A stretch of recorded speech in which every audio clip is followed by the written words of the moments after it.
ہم دکھاتے ہیں رفع الیدین کا حکم بخاری مسلم سے، لیکن پہلے آپ بات کو سمجھیں، یہ ایک مقدمہ ہے۔ صحیح بخاری اور مسلم کی متفق علیہ حدیث ہے، نبی علیہ السلام نے فرمایا اللہ نے مجھے جوامع کلمات کے ساتھ بھیجا ہے، میں بات مختصر کرتا ہوں اور مفہوم گہرا۔ بخاری مسلم دونوں میں حدیث ہے انما الاعمال بالنیات، اعمال کا دار و مدار تو صرف نیتوں کے اوپر ہے۔ اب یہ ایک جملہ ہے، اس کے اوپر پوری کتاب لکھی جا سکتی ہے، یہ ہے جوامع کلمات، اس کو آپ ذہن میں رکھیں۔ اب آ جائیں بخاری مسلم دونوں میں حدیث ہے، مالک بن حویرث کہتے ہیں رضی اللہ تعالیٰ عنہ علیہ السلام، ہم چند نوجوان تھے 20 دن کے لیے حضور کے پاس گئے، مہمان بن گئے، حضور کی وفات سے 1-1.5 سال پہلے غزوہ تبوک کے موقع پر مسجد نبوی میں ٹھہرے 20 دن تک، آپ کے صبح و شام آبزرو کیے۔ جب حضور نے دیکھا نا کہ اب ہمیں گھر کی یاد ستا رہی ہے، تو اچھے ٹیچر کی یہی نشانی ہے کہ اس سے پہلے کہ کوئی اکتا جائے خود ہی اسے بھیج دیا جائے۔ آج تو آپ کہتے ہیں نا حضور میں آپ کے زمانے میں ہوتا تو ہر وقت آپ کو وضو کرواتا رہتا،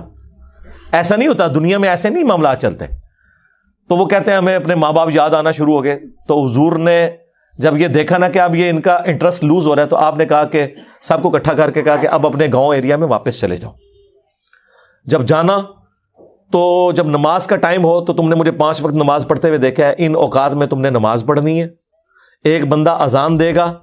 جو زیادہ قرآن جانتا ہے اور عمر میں بھی بڑا ہو، وہ تمہاری امامت کروائے، اور صلو کما رأیتمونی اصلی، اور نماز تم نے ویسے پڑھنی ہے جس طرح مجھے تم نے نماز پڑھتے ہوئے دیکھا ہے۔ میرا ایک اور سوال بھی ہے، میں نے کہا میں چیلنج کرتا ہوں تمہیں، چیلنج ہے تو ویسے شے کوئی نہیں، پر چند ایک جو تیرے لپاٹے ہیں ان کمینوں کو بھی پھکی دینی ہے نا جی، یہ ان کے لیے ہے۔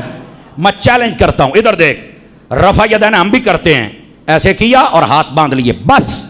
لیکن تیرا سوال یہ ہے کہ جب رکوع میں جاؤ تب بھی کرو، رکوع سے اٹھے تب بھی کرو۔ میں نے کہا میں تجھے بخاری سے حدیث دکھاؤں گا اور مسلم سے، 2 کتابوں کے حوالے، ویسے نسائی، ابن ماجہ، ابو داود، مسند احمد و دیگر کتب سب میں ہے، لیکن میں نے کہا سیاستہ سامنے 6 کتابیں رکھی ہیں، میں اینا نو ماننا، بغیرتا تو نہیں مانتا ہے۔ میں کہتا ہوں اگر حلالی ہے تو کھول ان کتابوں کے اندر، جیسے شروع میں رفع یدین ہے اسی طرح رکوع کے بارے میں بھی ہے، اسی طرح فرمایا جب نبی پاک سجدہ کے لیے جاتے تھے تب بھی رفع یدین کرتے تھے، جب سجدہ سے اٹھتے تھے تب بھی رفع یدین کرتے تھے۔ جا میرا چیلنج ہے، بتا یہ حدیث میں ہے کہ نہیں ہے، اور جھوٹے غدار اور جاہل بتا یہ ہے کہ نہیں ہے۔ اور وہاں کہتے نہیں یہ ہے تو صحیح، حدیث میں تو ہے، منسوخ ہو گیا ہے، تو میں کہ پھر تو بخاری علی حدیث نماز پڑھتا پہ ہیں او جاہلا، سجدے کے وقت بھی رفع یدین ہے، میں حدیث دکھاؤں گا یار،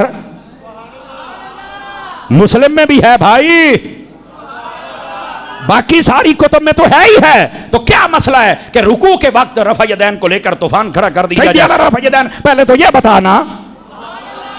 اور اگلی بات بھی سنو، کہتے ہیں جی یہ منسوخ ہو گیا ہے، میں نے کہا اے تے تینوں دسنا ہے، اور گندی شکل آ لیا، اے تینوں دسنا ہے، اگر سجدے کے درمیان رفع یدین ہاتھ اٹھانا اگر منسوخ ہے، ہماری دلیل یہ ہے کہ جو رکوع کے وقت اٹھایا جاتا ہے وہ بھی منع ہے۔ امام مسلم نے جہاں پر یہ حدیث لکھی ہے نا، آپ نے فرمایا باب الامر بالسکون فی الصلاۃ، باب کا نام ہی وہ رکھا ہے، فرمایا وہ باب جس میں اس چیز کا حکم دیا گیا، حکم، پر جاہل کو کیا سمجھ آئے گی؟ رکشے کسن والی قوم اٹھ کے دین تے تبصرے کرے، ایسے یتیم العلم یزید الفکروں کو کیا سمجھ آئے گی مجھے بتائیے، لیکن یہ آپ لوگوں کی تسلی کے لیے بتا رہا ہوں۔ امام مسلم نے چیپٹر ہی وہ قائم کیا، نماز میں سکون کرو، ہاتھ نہ اٹھاؤ۔